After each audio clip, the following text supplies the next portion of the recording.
今回はワイドタイヤ化パート2としてホイールの仕様変更を紹介するよ。メーカーは同じゲールスピードでタイプ R からタイプ GT1 に変更したんだ。贅沢にも両方ともマグネシウム合金の鍛造品だよ。タイヤサイズは190の55扁平から180の55扁平にサイズダウンしたよ。以前の動画で紹介したタイプ R ワイド化仕様でも十分に満足してたんだけど、たまたまヤフオクで適用車種不明のタイプ GP はマグタンを発見したんだ。ホイールサイズはタイプ R と同じ外径17インチで6インチ幅。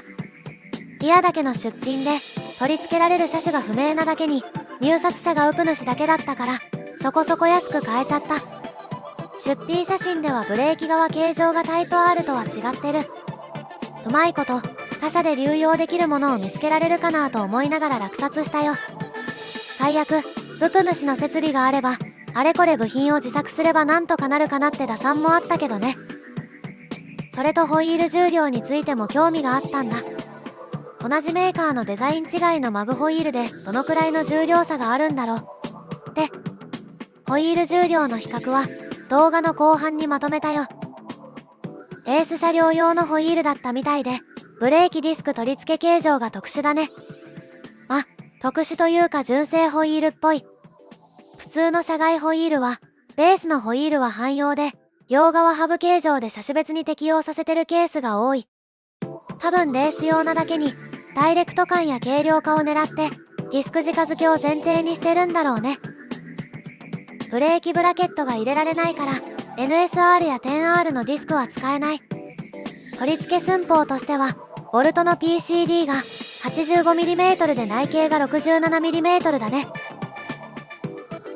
まずは他社流用できるディスクを探してみたよ。でも結構な時間ネットを徘徊して探したけどもそれらしいものはなかった。ないものは作るしかないね。イメージとしてはフローティングディスクのインナーを作る。そして 10R のディスク取り付け穴をフローティングマウントできるよう半丸に改造する。インナーディスクにはいい加減な仕上がりだけどカーボンを貼り込んでるよ。ついでにフローティングピンとホイールカラーも作ったよ。それとディスクの位置合わせのため 2mm のスペーサーが必要だったね。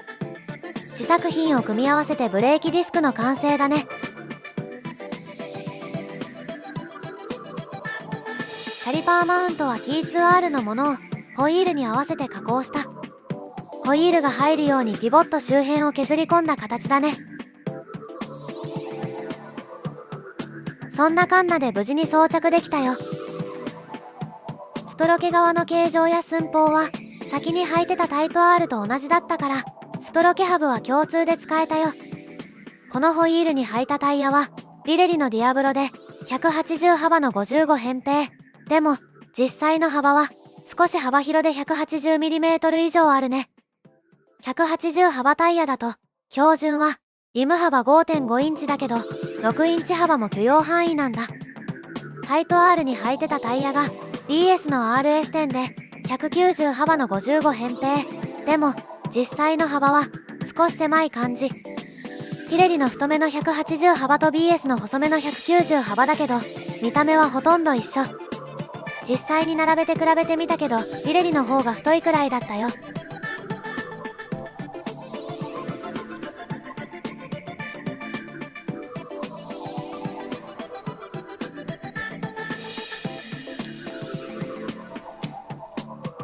適合車種不明のレース車両用ホイールってことでブレーキ周りのフィッティング見直しが必要だったってことだね。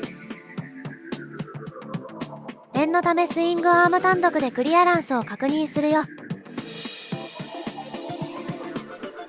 タイヤとスイングアーム、チェーンのクリアランスは基本的にタイプ R の時と同じでミリ単位。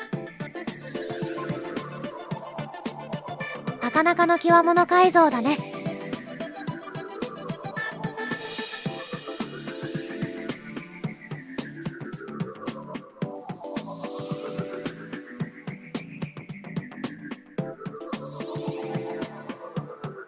それと今回はタイヤとホイール、ブレーキディスクにスプロケットやカラーまで含めた車輪の状態で NSR ノーマルとゲールスピードタイプ R マグタン、タイプ GP1 マグタンの重量を比較したよ。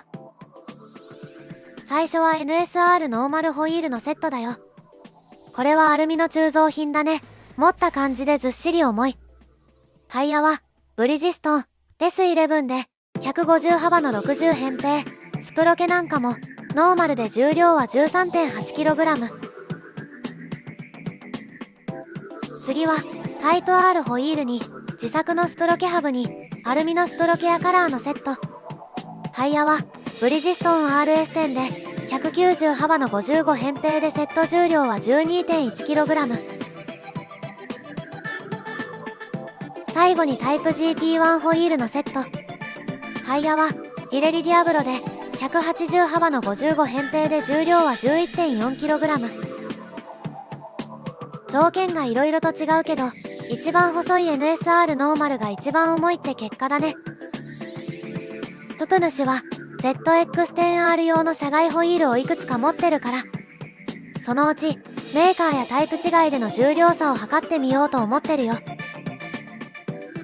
これからも DIY カスタムの情報やノウハウを動画にするから、チャンネル登録しておいてね。